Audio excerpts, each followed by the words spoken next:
часа на секои 2 недели. Толку Љубе Гигоски од Скопје има право да биде со својот син по разводот од сопругата пред 1 година. Бракот не им функционирал, имало кавги неразбирање, но Љубе не очекувал дека откако ќе побара развод од сопругата дека речиси ќе го загуби својот син. Немам никаков приступ до своето дете таму. Значи се зависи од незината волја и од волјата на социјалниот работник. Само незината волја. Неговата сопруга лани исчезнала со детето една недела пред закажаниот термин за развод. Безуспешно се обидувал да ја пронајде. Се јавила сама последна недела, но Љубе првпат го видел својот син 2 месеци потоа. Бил пријавен од сопругата за семено насилство што не добило правна разврска, оти како што вели тој, било лажно со цел да му го земе детето и да го казни за разводот. Судот во меѓувреме на предлог на социјалниот работник пресудил, Љубе може да го гледа синот 4 часа месечно под надзор. 3 пати барав за да се смени одлуката и не ја сменува одлуката, немало основ. Друго... Кој е нивното објаснување дека нема основ? Па немало основ, така било во сите случаеви. Оти не е старател на детето, тој не сме да се јави во градинката на синот да праша како е, оти тоа може да биде пријавено за вознемирување. Минатата година детето имало хируршка интервенција, но тој не бил информиран за тоа. Љубе нема право да биде со детето на некој празник, а нема право ниту на роденденот на својот син да му се јави или да му однесе подарок. Освен него, забрана за контакт со детето има и целото негово семејство. Дали тоа ве прашува тато каде си? А што да му одговорам? Прашува, кај си? Ќе дојдам кога ќе дозволат чичковците. Љубе во целата ситуација е разочаран од институциите, бидејќи како што вели, тие треба да се грижат за правата и интересот на децата. Па тие решаваат и мислам дека тие треба да поведат малку повеќе грижа за децата да не добиваат трауми и стресови како за децата, така и за родителите. Во меѓувреме Љубе ангажирал адвокат и успеал од идниот месец да добие дозвола да го гледа својот 5-годишен син 2 пати месечно, еднаш на 3 часа и еднаш на 30 часа. Па, јас сум 55 годишен човек, синот го добием на 50 и ако немам наследство, како да продолжам? Значи,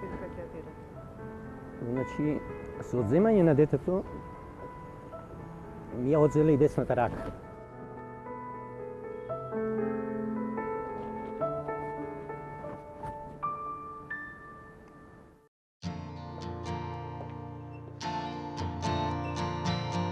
Приказната на Сузана Стојановска од Скопје е сосема спротивна на онаа на Љубе. Таа по 11 години заеднички живот со својот невенчан сопруг, со кого има 13 годишен син, од минатата година сама се грижи за детето откако тој ги напуштил. Таа вели дека ќе се бори за правата на своето дете за татковство на суд. Ете, едноставно не го признава, не сака во моментов да слушне за него. Он ја искористи ситуацијата, го знае нашиот систем каков е, сега бара прво ДНК, знаејќи ја и мојата финансиска ситуација, дека не можам тоа да се го дозволам, меѓутоа јас ти изнајдам начин да го направам тоа. Знаејќи ги судските лавиринти, колку сето тоа е споро, само ќе добие на време. Сузана вели дека синот кој има Даунов синдром бил многу приврзан за таткото и оти сега таа се труди да ја пополни празнината која тој ја оставил кај синот со заминувањето. Имаше револт, моменти на нервоза, поготоа па секој и влегува во пубертете веќе детето. Значи се осеќаат тие некои нервозни ситуации кај него. Таа истрена да ја истера работата преку институциите до крај, но вели дека тие не можат да му наложат на некого да си го сака сопственото дете. Да, некого можете да му дадете обврска да плаќа нешто, судски забрани или не знам што. Меѓутоа, моралната, не може да наложи на некој да си го сака сопственото дете. Или да има грижа за сопственото дете. Тоа треба да го чувствува. Сепак таа иако се бори да му обезбеди татковство на своето дете, а со тоа исполнување на обврските од страна на таткото кон детето, како што е издршката, вели дека таа е против тоа таткото да биде старател на детето. Треба да размислуваме со ладни глави. Значи на едно дете секогаш му треба двајцата родители. Секогаш ќе има потреба и од оној другиот родител. Меѓутоа не старателство и на двата родители подеднакво. Старателство е тој што се грижи за тебе.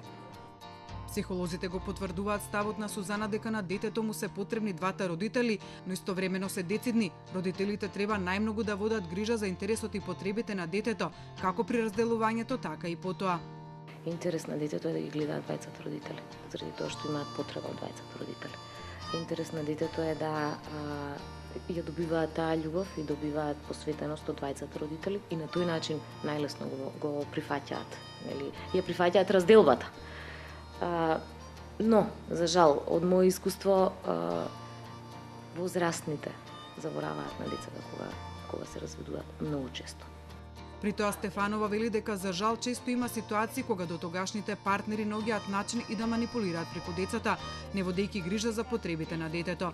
Инаку разводот и разделбата од своите родители најтешко ја прифаќаат децата на предучилишна возраст и адолесцентите.